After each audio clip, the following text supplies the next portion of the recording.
We're here at the 50th annual State Fire School in Arizona with Chris Gannon, the 30th annual United Firefighter of the Year.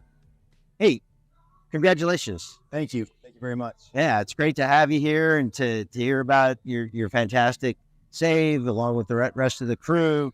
You were kind of a little late bloomer when it got into getting into the fire service. Like, I could say that. Yeah, absolutely. Fair enough. You'd be right. What inspired you to become a firefighter?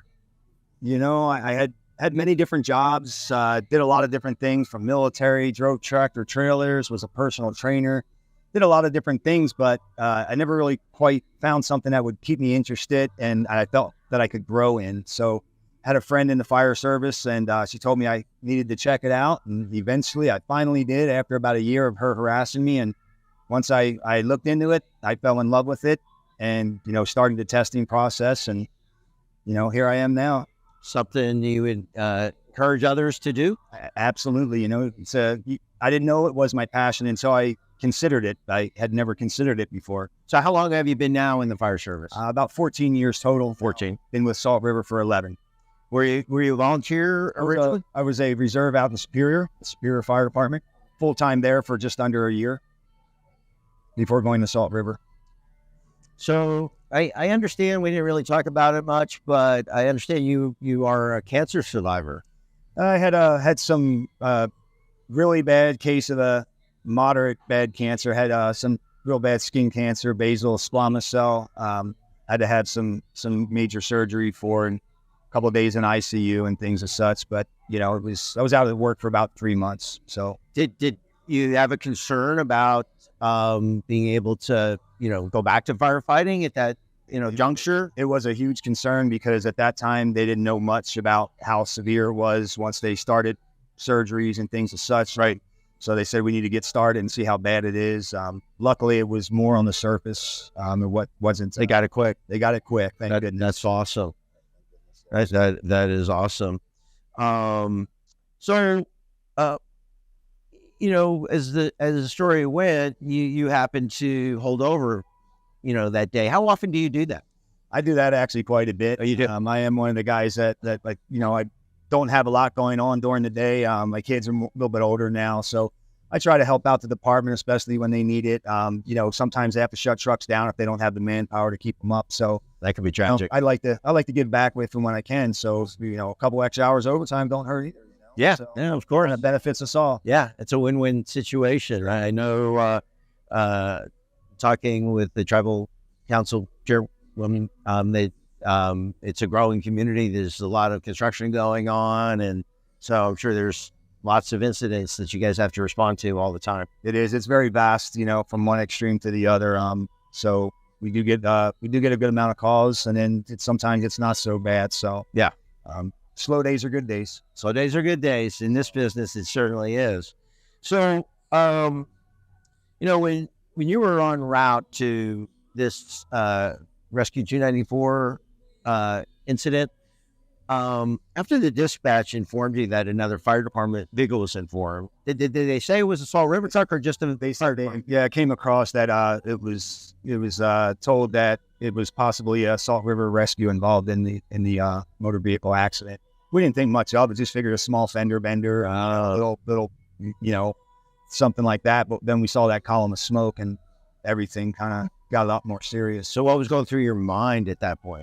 It was kind of really surreal, to be honest with you. Going down there, I just kind of focused on doing my thing. I was getting turned out and getting ready because I wanted to be able to jump out and go to work. So we pulled up, and it was a scene like I've never seen before. So it was very hard to process. Oh, I bet. I had to pull a line and get a fire out. I thought our guys were still in that cab, and they were, but the cab wasn't on the truck. Wasn't there? That was the most bizarre thing I've ever seen. Very, very hard to process and put together. So, but you seem to hold it together, right? Were you in muscle memory mode in that point? All because I look back and some of the stuff I did, and I was like, I didn't remember doing that. I didn't remember doing that. So I think that's the importance of training, is you just resort back to your muscle memory, like you said. Just going to it. Just go and you kind of look back and go, wow. How you were fully bunkered up at that point for the initial attack. Yeah. And then now they bring on the lights. Here we go. So how long did it take to do the extrication? It was pretty quick. Engineer Barker was pretty much Johnny on the spot with that. By the time I had gotten from the driver's side, which the door was seized, to the passenger side and found the door seized, once I saw Tyler do that agonal respiration, I knew I had to get him out. So I just started trying to pull him through the window, and in the midst of all that, he was getting stuck in there. And I looked, and the Engineer Barker popped that driver's side door. So once I saw him move, I knew he was coming around to my side. So carefully tucked Packer back in and kind of just got out of the way and let him pop that door. As soon as he did, I just reached in, grabbed him, and just kind of moved him up on the street where we could strip him down and see what was going on, what kind of injuries we've had from the accident. Were there a lot of more extensive other than the head trauma, or? Yeah, I believe it was 11 broken ribs. This was a very, very lengthy, obviously had the TBI was the major thing, pneumothorax. So it was a lot of, quite a extensive list of injuries he did have, mostly internal. Yeah. So now you're in the ambulance, you're going to the hospital. What's going through your mind there? Just hang on. It kind of kicked me in the gut. I was working on Tyler, started an IV on him there on scene and everything. And I looked up and I saw them cover Firefighter Basset with the blanket, and that kind of told me what his fate was. And that kind of hit me really hard. One of the other guys said, "Hey man, let's keep focused here. Let's stay on this guy. Let's do what we can for him," and reeled me back in and kind of just focused on that.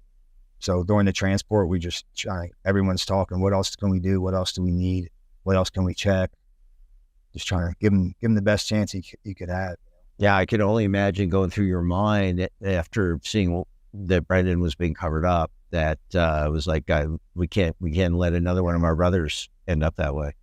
So, yeah, he's a fighter, so he kind of, he fought for us. So that's good. So, it turned out to be a good story in the end, as far as Tyler's concerned, and for you. What does it feel like now to be selected the Firefighter of the Year? It's very humbling. And kind of like I said on stage, it kind of felt like I went to work and I did my job. Yep. And a good job you did. And sometimes you don't know what that, just doing your job, how much difference that can make in somebody else's life. Right. So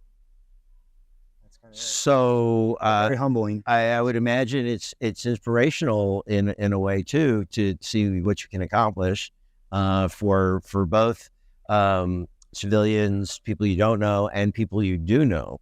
So it just demonstrates again how important your role is. It created a bond between Tyler and I as well. So we got along good. He was a newer guy with the department, didn't know him super well, but a lot of the same things we were interested in, outdoor stuff. But we definitely have a much stronger bond. I think you have an unbreakable bond now. So what's next for Christopher Gannon? Well, I started our acting captain program recently, so I'm kind of getting into that. We have to do some front seat time with being precepted by a captain, so I'll be starting that here next week. Awesome. Excited. Looking forward to that. I'm always looking for an opportunity to learn. So I think you're going to do a fantastic job, and this is a great stepping stone. We've seen past firefighters of the year go all the way up the ladder, become chiefs at other departments. So I wish you the same, and I wish you continued good health. I wish you to stay strong as you are, and keep that nutrition, healthy mind, healthy body thing going, and help inspire others to do the same. Absolutely. Sir. Thank Congratulations. You, sir. Thank you. I appreciate it. Thank you. Thank you all.